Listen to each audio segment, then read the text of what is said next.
Pai Celestial, abençoa-nos enquanto nos preparamos para ver este vídeo. Capacita-nos a recebê-lo com mente aberta e coração receptivo. Que ele seja uma fonte de esclarecimento e direção, guiando-nos nas decisões que tomamos.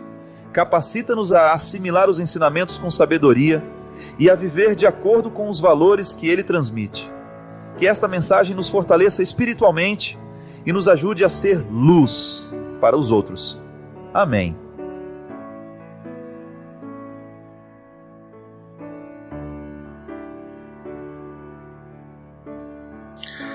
Padre Fábio, eu sou Graziele, hoje completei 26 anos de idade e preciso de uma direção espiritual. Cheguei à conclusão de que tenho um bloqueio emocional que impede minha felicidade. Não consigo abrir o meu coração para o amor. No mundo de hoje sou considerado uma pessoa fora do normal pelo fato de, na minha idade, ainda ser virgem e nunca ter namorado.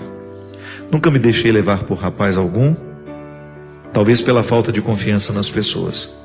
Pois a única pessoa que deixei permiti que se aproximasse de mim, ela não soube esperar o momento certo.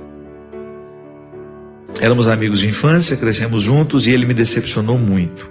Me traiu, entre outras coisas. As pessoas que tentam se aproximar de mim, eu não consigo dar espaço para que elas, ao menos, tentem me conquistar. Tenho medo da decepção e eu não consigo passar para as pessoas o carinho que tenho por elas. Me fechei e isto afasta cada vez mais as pessoas que eu amo. Preciso de ajuda para me livrar desse bloqueio, pois me sinto muito sozinha, solitária. Isso está ficando pior a cada dia. Tenho medo de cair na depressão, se isso já não estiver acontecendo, pois tenho meus 5 minutos de alegria e depois me pego chorando. Preciso me fortalecer, mas não consigo me levantar. Obrigado, sinto que desabafei, pois não tenho com quem conversar tudo isso tão abertamente. Um abraço, Graziele. Triste, né? Uma pessoa dizer que não tem com quem conversar tudo isso abertamente, né? Que mundo é esse, né? Onde nós temos tantas pessoas ao nosso redor e tão poucas que nos provoquem essa liberdade de dizer o que a gente precisa dizer. Graziele, talvez sua falta de confiança seja justamente pelo fato de você não ter construído vínculos. Como é que nós vamos confiar se nós não temos vínculos? Como é que nós vamos viver a experiência da partilha? Porque, gente, a vida ela fica muito melhor quando nós temos a oportunidade de partilhar quem a gente é. Partilhar o que a gente tem, o que a gente pensa, o que a gente sente. A partilha. Nós às vezes dormimos na mesma casa, comemos à mesma mesa e somos estranhos. A estranheza, ela cresce toda vez que falta confiança e toda vez que falta disposição. E o mundo está ficando cada vez mais com gente esquisita, deprimida, por isso. Porque estamos infantilizados, né? E estamos infantilizando o outro. Com o nosso jeito de ser, com o nosso jeito mesquinho de pensar, de questionar. Não, essa vida é boa demais para ser perdida, para ser desperdiçada com essas mazelas. Olhe para aquilo que você tem. Não queira um mundo que não é seu. Não queira os amigos que não são seus. Olhe para os que você tem. Olhe para aquelas pessoas imperfeitas que estão ao seu redor e descubra que é com elas que você terá a oportunidade de fazer um mundo melhor. Olhe para o espaço que lhe pertence, para a vida que você tem e comece a ser feliz a partir disso. Tudo mais será acrescentado, mas o fundamental está aí. O problema é quando nós queremos o acréscimo, mas não sabemos partir do que é fundamental, do que temos aqui, do que nos fundamenta. Como uma casa precisa ter raiz para ficar em pé. Nossas raízes humanas, nossos alicerces humanos, olhar para essas pessoas que você vê todos os dias e descobrir que elas são extraordinárias. Estão ao seu lado, cuidam de você, estão com você. Comece a ser feliz com elas. Porque às vezes você se tranca lá no seu quarto e vai imaginar seres humanos perfeitos, idealizados. E aí você vai ficar sempre infeliz, porque as pessoas que estão em casa não servem para você. Quem serve? O que está idealizado lá na internet, ou aquele que não existe, que só existe no seu sonho e na sua cabeça. Volta para a realidade. e descubra que pessoas reais, com defeitos, que você olha, que se encontra, que fazem parte do seu dia a dia, essas pessoas, elas são fundamentais na sua realização. É a partir delas, é com elas. É impressionante como hoje nós temos muitas facilidades de estar com o outro, mas nós temos muita dificuldade de encontrar o outro. As facilidades que nos aproximam nem sempre permitem a nossa intimidade.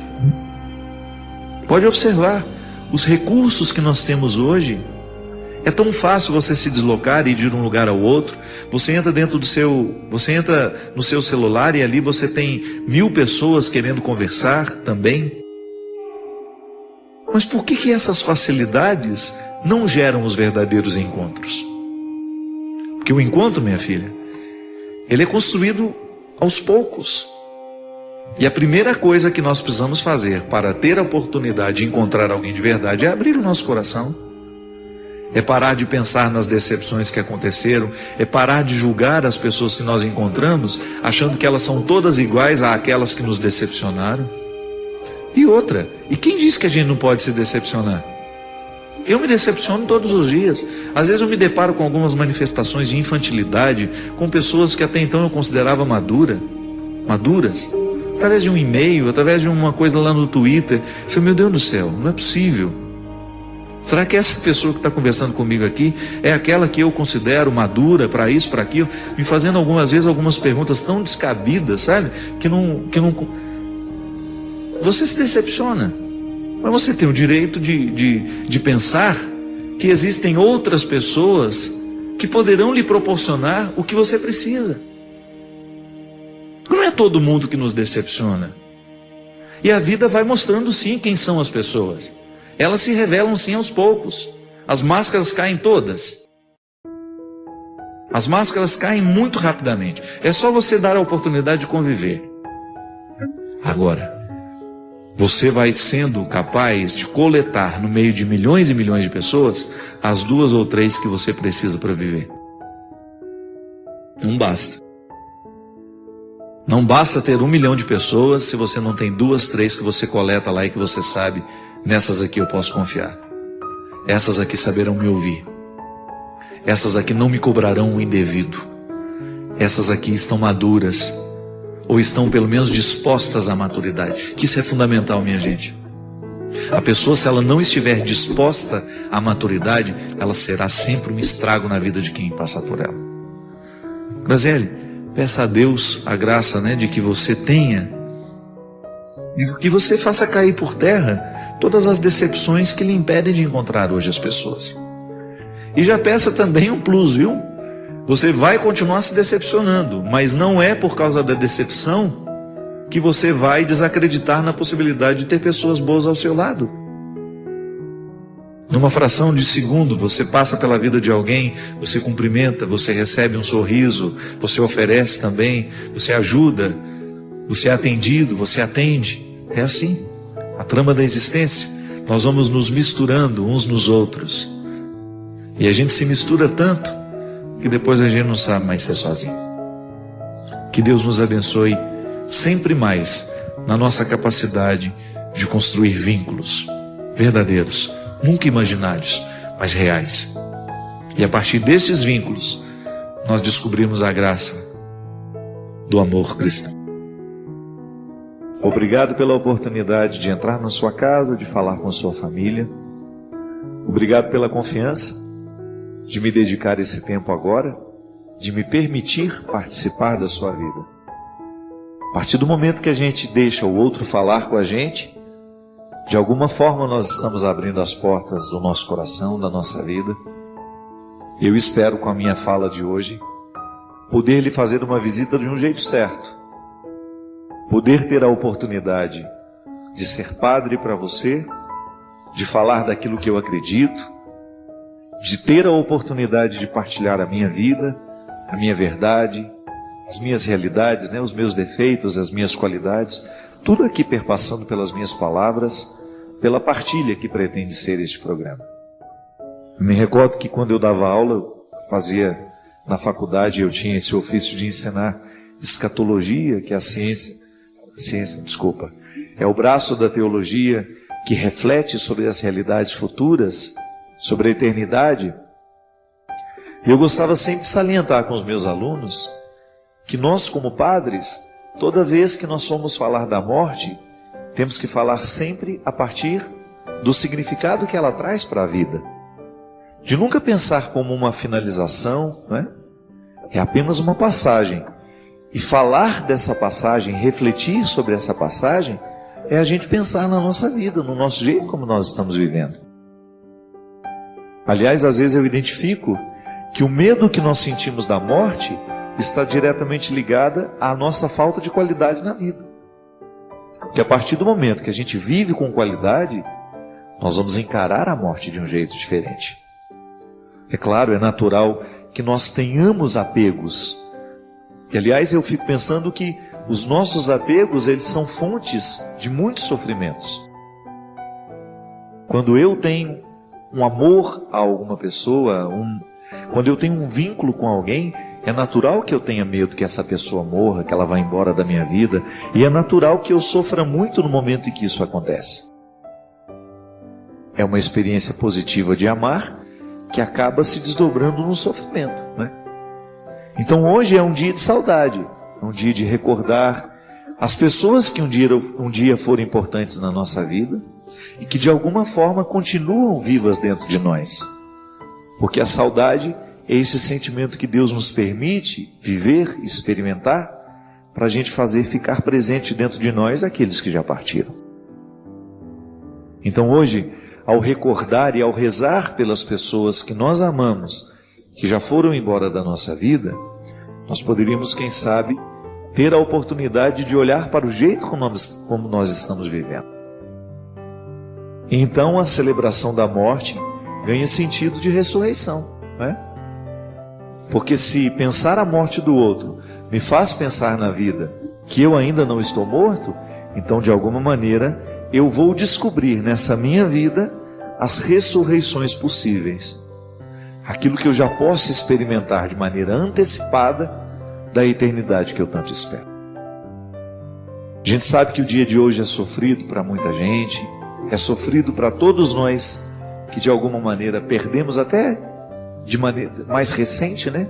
A dor recente de ter que ter tido sepultado, de ter que sepultar alguém que nós amamos, é sem dúvida para nós uma experiência também de aprendizado.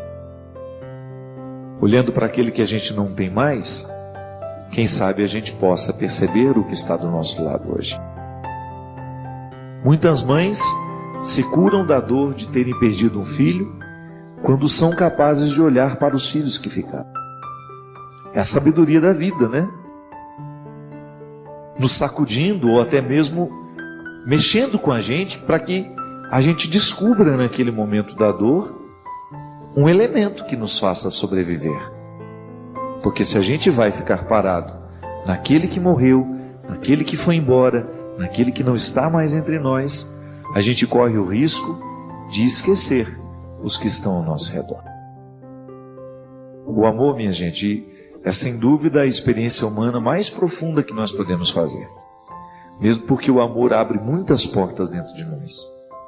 Através do amor nós podemos acessar muitas realidades que são nossas, que a gente corre o risco de morrer sem acessar. Por isso que é preciso que a gente ame. Quando eu amo, quando eu sou capaz de estabelecer um vínculo, eu estou tendo acesso a regiões do meu coração e da minha vida que outras situações não podem me fazer acessar. E se a gente ama, é natural que a gente sofra. Não tem como amar e não sofrer. O amor, ele gera preocupação, ele gera dor no momento em que o outro está sofrendo. E tudo isso é o impacto que o amor causa em nós. Mas também amor gera leveza na nossa vida, né? A sensação de estarmos acompanhados, de não sermos sós. O amor que nós experimentamos em família. Tudo isso podendo ser refletido a partir do dia de hoje e a partir dos significados dos dias de hoje, do dia de hoje, que é olhar para a vida a partir da morte. Desejo do fundo do meu coração que todos vocês que hoje estão vivendo esse dia com dificuldade possam descobrir o sentido mais profundo da saudade, que é sempre positivo. Ele não pode nos mortificar. A saudade não é um sentimento que tem que nos deprimir, é o contrário. Tem que fazer ressuscitar dentro de nós o bom daquilo que o outro deixou. Tudo aquilo que foi positivo, que foi vivido, que foi experimentado. Através de uma memória que nós celebramos, né? Toda vez que nós o recordamos, toda vez que nós fazemos alguma coisa que ele gostava e que de alguma maneira o atualiza entre nós. Deixar partir não é fácil. A gente sabe que a nossa tendência é sempre reter, né? Mas não. A melhor forma de lidar com a morte é deixar que ela se concretize, que ela aconteça, sem que a gente também corra o risco de morrer junto. Não no corpo, né? Às vezes a gente morre nas alegrias, morre nas esperanças, porque a gente não soube administrar aquela perda, porque a gente não soube administrar aquela ausência. Que Deus abençoe muito você, que Deus lhe dê muita sabedoria para você também lidar com as suas perdas. Que o tempo todo a gente está perdendo.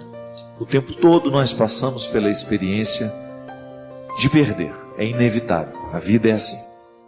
Mas ao mesmo tempo, nós queremos aprender com aquilo que a gente perde. E é por isso que a igreja nos coloca na perspectiva da ressurreição, que é justamente dar um novo sentido, dar um novo significado para um momento tão doloroso que é a experiência da morte. Pode deixar o seu pedido de aconselhamento, mas também o seu pedido de oração.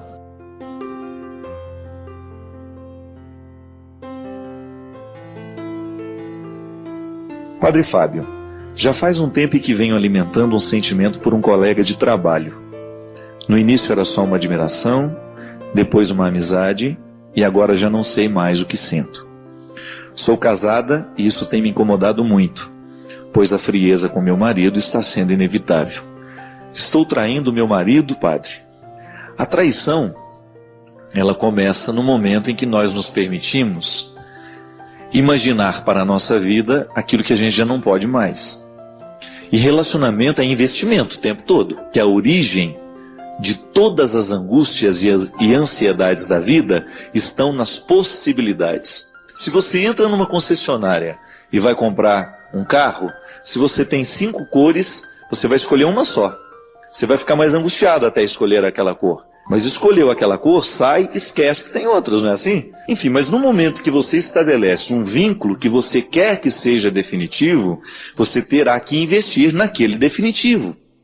Não adianta você agora viver fazendo investimentos fora do seu relacionamento.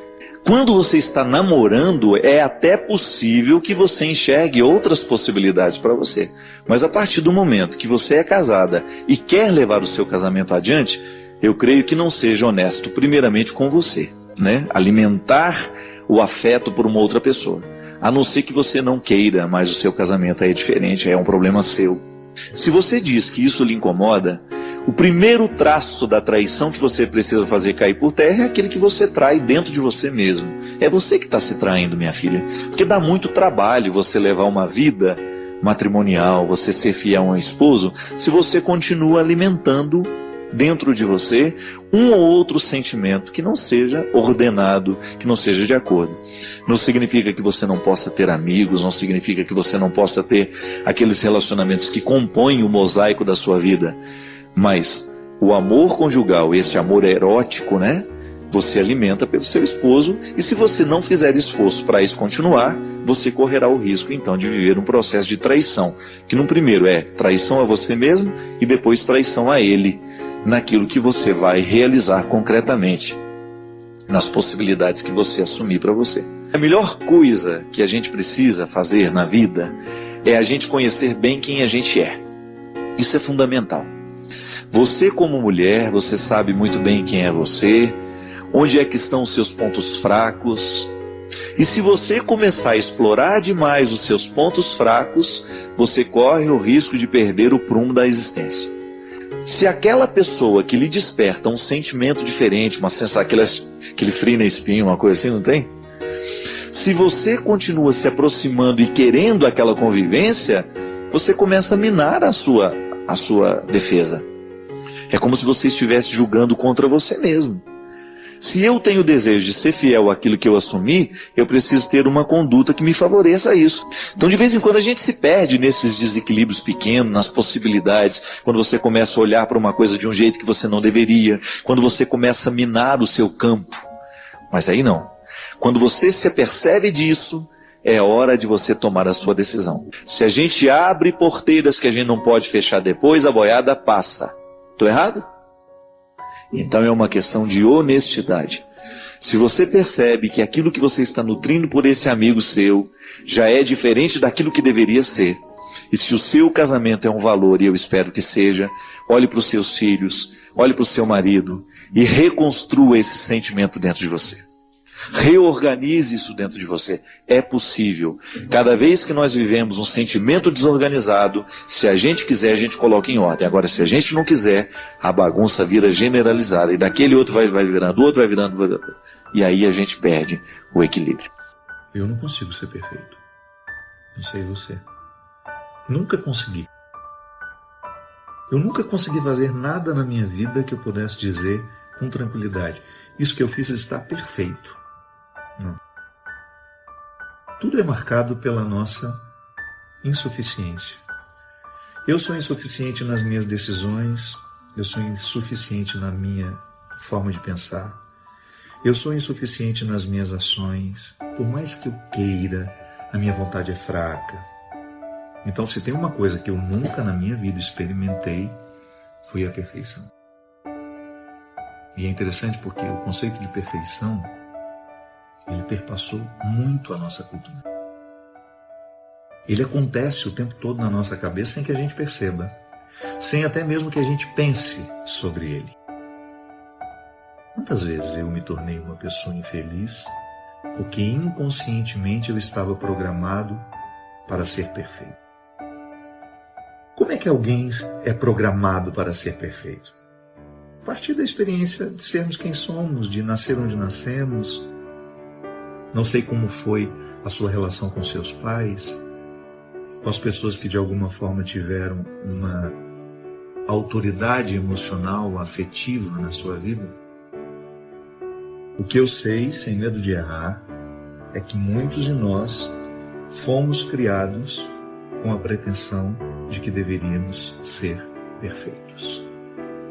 Inclusive porque a gente fazia uma associação assim: se eu não for perfeito, eu não serei amado, eu não serei querido, não serei aceito. Quantos de nós infelicitamos bons períodos da nossa vida porque a gente queria ser perfeito? E é claro que a partir disso, toda a compreensão da dimensão divina da nossa humanidade. O mistério da encarnação nos assegura isso.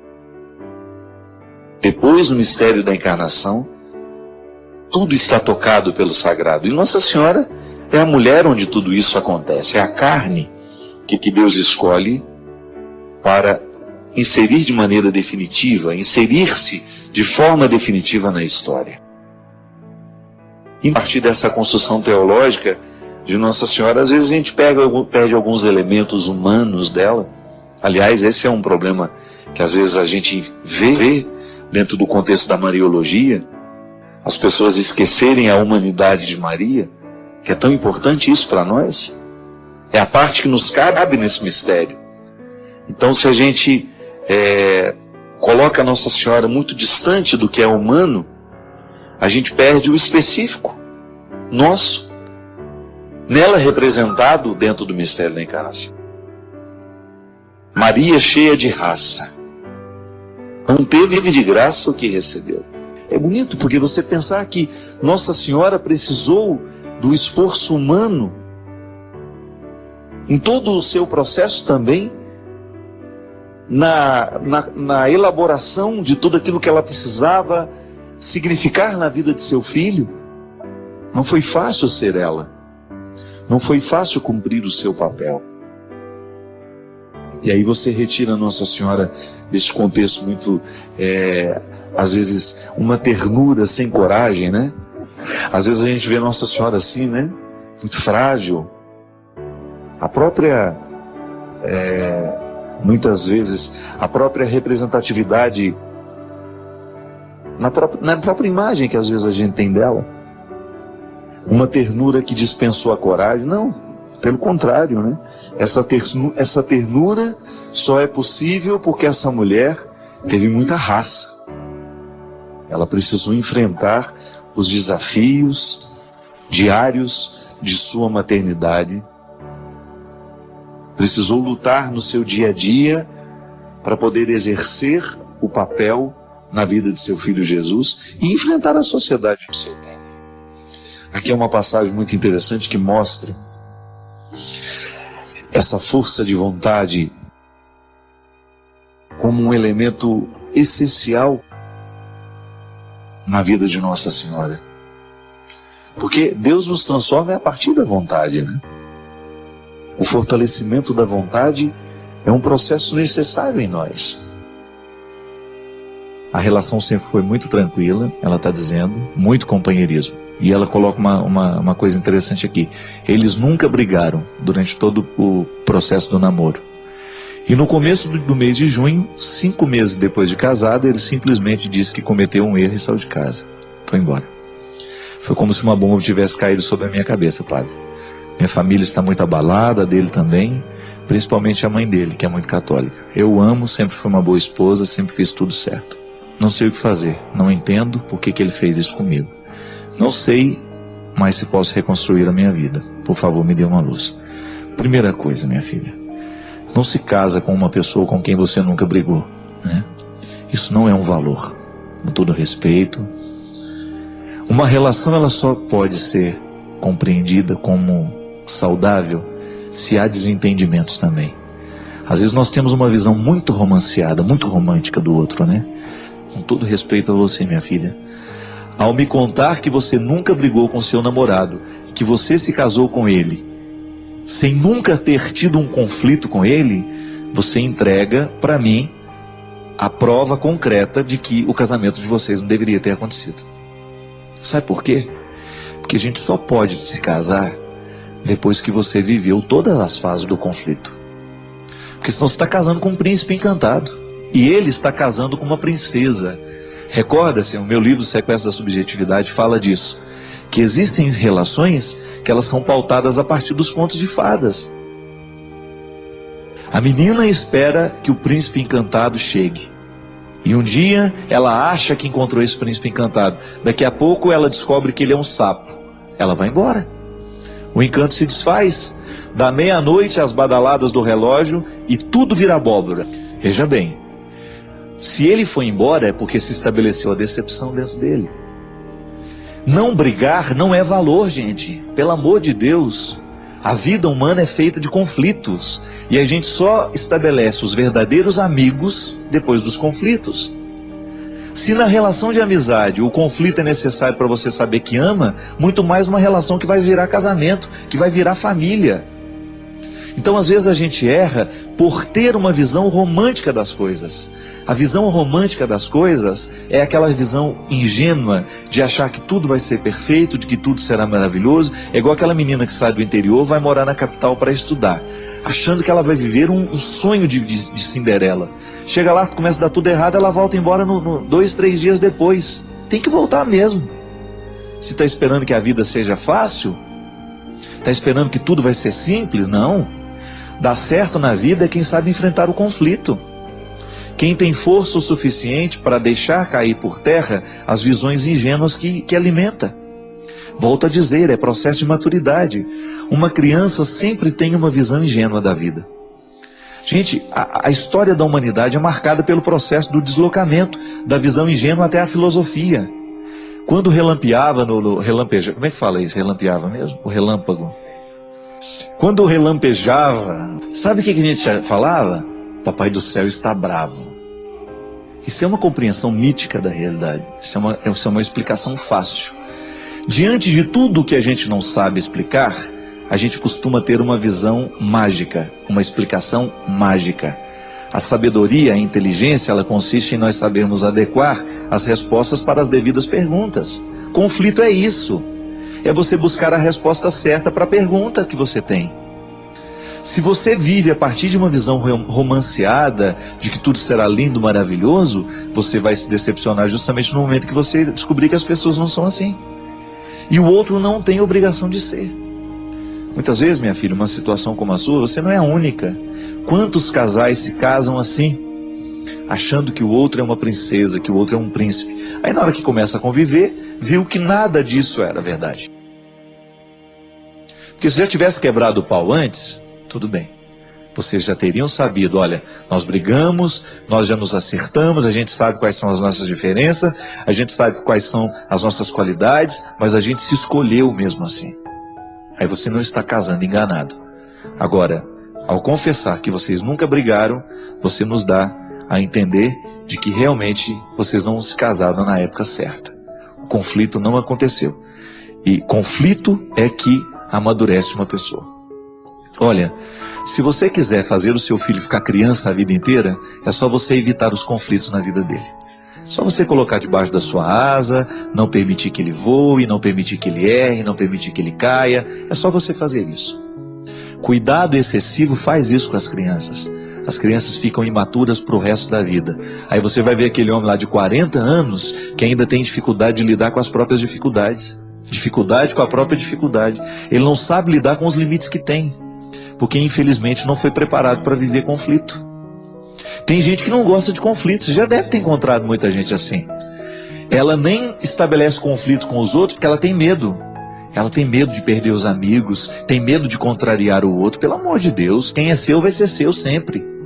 Quem realmente gosta de você vai gostar de você mesmo no momento que se estabelecer o conflito. Quem de fato encontra um valor em você não vai te jogar fora só porque você tem uma opinião contrária a dele, não. E tem gente que às vezes, para dizer que pensa de forma diferente, tem uma dificuldade danada.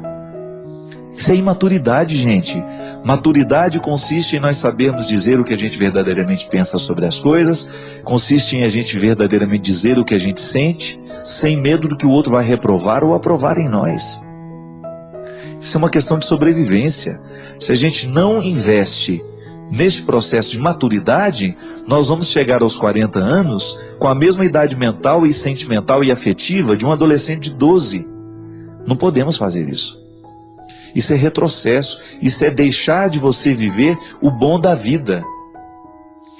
Pode ver, grandes amigos nascem, você tem certeza de que ele é seu verdadeiro amigo, é depois que vocês já quebraram o pau e mesmo assim a amizade continua de pé.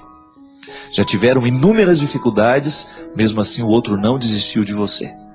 Quando você fez tudo errado e mesmo assim o outro te perdoou e falou, olha, eu não te jogo fora da minha vida porque eu já não sei mais pensar a minha vida sem você. Eu reconheço o seu valor, você não tem obrigação de ser perfeita. Eu te reconheço imperfeito, com direito de errar, e mesmo assim eu quero você na minha vida. Faz parte. São os conflitos que nos amadurecem o tempo todo. Não é bom na vida quando a gente tem alguém para nos ouvir? Muitas coisas vão embora do nosso coração, gente, quando nós falamos sobre elas. Pode observar. Nós ficamos mais leve quando nós nos tornamos capazes de falar dos nossos conflitos. É que às vezes a gente não sabe que isso funciona. A gente fica fechado demais, aprisionado demais nas nossas misérias. Se eu digo por mim, eu tive um período da minha vida em que eu era muito melancólico, muito pessimista, né? Eu já estava no seminário. E eu não tinha o hábito de abrir o meu coração, de contar os meus dilemas, os meus conflitos, não. Eu me fechava nas minhas dificuldades e achava que eu tinha a obrigação de dar conta de todos aqueles sentimentos estragados que muitas vezes eu carregava dentro de mim. De onde vêm os sentimentos estragados? Nem sempre nós sabemos a origem. Alguns a gente consegue até localizar, né? Porque você sabe onde foi que ele começou. Os sentimentos mais estragados que você carregou dentro de você, Onde eles nasceram? Alguns você sabe, outros não. Eu me recordo que eu tive traumas terríveis, assim, em alguns momentos em que alguém me chamou de burro, ou porque eu não soube compreender aquilo que ele me explicou no primeiro momento. E quanto tempo às vezes a gente leva para a gente se recuperar disso, né? O trauma, a psicologia nos ensina que é como se fosse uma ferida que nós temos. Dói, cria inflamação, né? Quantas inflamações psíquicas nós temos? Infecções psicológicas. O que a infecção faz no nosso corpo? A infecção física. Ela adoece uma determinada parte do corpo, né? Porque existem bactérias crescendo. Digamos que eu tenho uma infecção na minha faringe. É o acúmulo de bactérias que foram levadas para lá por alguma coisa suja que eu comi, algum contato que eu tive com essa bactéria, levei para a boca e me contaminei. Elas vão tomando posse daquela parte do corpo e vão desenvolvendo ali o que os médicos chamam de inflamação, né? Uma infecção, quando não é controlada, se a gente não toma um antibiótico específico, uma coisinha boba pode se transformar num problema sério. Quantas pessoas eu já ouvi falar que por causa de uma unha encravada, que não curaram na hora certa, depois precisaram amputar o pé, amputar a perna. Já ouviram falar disso? É sério isso. Infecção, se você não cuida na hora certa, ixi, leva embora muita coisa. Só que nós também desenvolvemos algumas espécies de infecções espirituais, né? Psíquicas. Eu não gosto muito de separar o espiritual do psíquico, porque tudo passa no contexto da mente, onde nós processamos aquilo que a gente é, aquilo que a gente acredita. Então, às vezes, nós temos algumas inflamações que foram causadas por palavras destrutivas. No meu livro, Mulheres de Ácido e Flores, tem uma mulher que ela adoece toda vez que ela escuta uma coisa que ela não gosta. E é uma maneira de brincar com uma realidade que é séria, né? Eu criei naquela personagem um pouquinho de todos nós. Nós também adoecemos com as palavras. Mas ela tinha uma facilidade muito grande de adoecer por causa daquilo que eu via. Mas nós também adoecemos aqui dentro. Quando a gente tem uma infecção causada por um trauma, por alguma coisa que não gostamos. E não são poucas as vezes em que nós somos agredidos, minha gente. É inevitável. Viver é estar com o território aberto. Os outros às vezes nos respeitam, às vezes não. E esse é o desafio. Tem a infecção aí dentro? Como é que você sabe que existe a infecção? Por causa do mal-estar que a gente sente. Não estamos felizes, não estamos satisfeitos. Pode ser que essa infelicidade esteja diretamente ligada a um motivo concreto. E aí você precisa cuidar daquele motivo concreto. Vai lá, trabalha para resolver aquilo. Busca todos os recursos que tem, busca ajuda, conversa, dialoga e vai tentar encontrar uma solução. Mas às vezes não é concreto o que nos faz sofrer. Por quê? Está diretamente ligado a um acontecimento do passado. Às vezes as pessoas que provocaram aquilo em nós já até morreram, nunca mais vimos aquela pessoa e mesmo assim ela continua infeccionando a nossa vida. E às vezes quando você conta para alguém, quando você fala para alguém, isso alivia dentro de você. Porque o antibiótico que cura verdadeiramente essas ansiedades nossas, sabe qual é? É o diálogo. Por isso que nós vamos para os terapeutas. A terapia já é um momento em que a gente já está quase crônico, né? Se a gente vivesse um pouquinho, todos os dias, de jogar fora o que está nos infeccionando, o que está nos inflamando, a gente vai evitar o terapeuta para corrigir isso depois. Aí a gente vai procurar a terapia por motivos mais leves. Que terapia é bom também, faz bem a nós. Então, quando a gente tem a possibilidade de falar de realidades que estão nos machucando dentro, a gente já começou a resolver o problema. Que às vezes a origem do problema está justamente na nossa incapacidade de dividir o que nos afeta. E nós precisamos, não dá para guardar dentro do nosso coração tudo sozinho. De vez em quando é preciso jogar fora, preciso desabafar, é preciso chorar. Chorar faz bem demais. Pena que às vezes as pessoas não sabem ver a gente chorar sem perguntar o que está acontecendo. E às vezes você não quer falar, né? Às vezes um choro de meia hora já resolve tudo. você fica novo de novo. O melhor lugar de chorar que ninguém vai ver é debaixo do chuveiro. E é bom que já ajuda a lavar tudo também. Economiza água, né? Mas você precisa desabafar. Chega de ficar aguardando tudo sozinho. Você também tem o direito de dizer que sente medo. Você também tem o direito de dizer que você tem problema. Que às vezes a gente se constrói assim. Nós ficamos vendendo o tempo todo essa imagem de que nós estamos prontos. Isso é bobagem, gente. Nós vendemos essa imagem de que nós sabemos tudo, que nós estamos sempre, né? Sempre não precisa ser assim não. Todo soldado, por mais corajoso que seja, sempre tem o direito de chorar e dizer que está com medo. Faz parte da vida.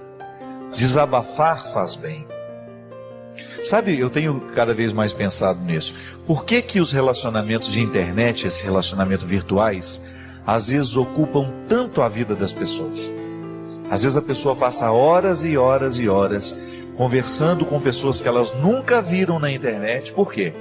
Porque aquele anonimato, eu não sei quem é você sabe quem sou eu, me permite desabafar coisas que com as pessoas que eu conheço eu não sei fazer. Mas veja bem, quando eu procuro um recurso desse, virtual, descomprometido, para poder falar do que está me machucando, é porque eu estou deseducado nesta arte que é de partilhar. Partilha de vida, partilha espiritual, isso faz bem demais a nós, mas é uma arte. Se a gente não aprende desde pequenininho, e aí nós educamos muitas vezes os nossos filhos de maneira errada. Nós ensinamos para eles que eles precisam ser corajosos, que eles não podem ter medo, e nós esquecemos de dizer que eles também têm o direito de chorar, que eles também têm o direito de perder, que nem sempre na vida a gente ganha, e que o nobre é a gente saber perder, é a gente saber reconhecer que está precisando de ajuda, para a gente não ficar uma pessoa orgulhosa que depois, num determinado momento da vida, ninguém consegue ter acesso, ninguém consegue poder ajudar. Por quê? Nós estamos montados no nosso orgulho. Estamos impossibilitando a chegada dos outros, mas uma chegada verdadeira, aquela que vem para nos aliviar. Então, partilhe. E a gente espera que você possa aliviar o seu coração. Eu desejo poder lhe encontrar assim, nesse processo de luta. Cada um lutando no seu tanto, né? No seu canto, o seu tanto, naquela parcela de luta que a vida nos pede. A luta modifica, né? Há dias em que você vai ter que lutar contra você mesmo. Aliás, eu cada vez me convenço mais, se existe alguém que pode verdadeiramente nos destruir na vida, somos nós. Porque nós é que damos as regras. Nós é que ditamos as regras. Ah, padre, não é bem assim. Venha viver aqui em casa para ver. Não. Quando você vai para viver as regras com os outros, você leva as suas regras pessoais. É dessas que eu estou falando. Porque quando nós temos as regras particulares modificadas, de maneira que a gente esteja sempre agindo em benefício para o nosso crescimento, para as nossas superações, vai ser muito mais fácil lidar com as regras do grupo. É por isso que a conversão é, antes de qualquer coisa, um acontecimento pessoal. Depois você vai até ter repercussões sociais da conversão que você viveu. E que está vivendo, né? Que a conversão não termina. Mas este primeiro momento é pessoal. É Deus esbarrando na nossa história, de alguma maneira nos incomodando, né? Criando dentro de nós aquele incômodo bom, que é aquela sensação de inadequação, que vai dando a gente a oportunidade de fazer a purificação de tudo aquilo que a gente pensa sobre nós mesmos, sobre os outros, a maneira como nós nos interpretamos, né? É interessante como Deus modifica isso. Quem está dentro de um processo de conversão, na verdade, está modificando também a maneira como se compreende.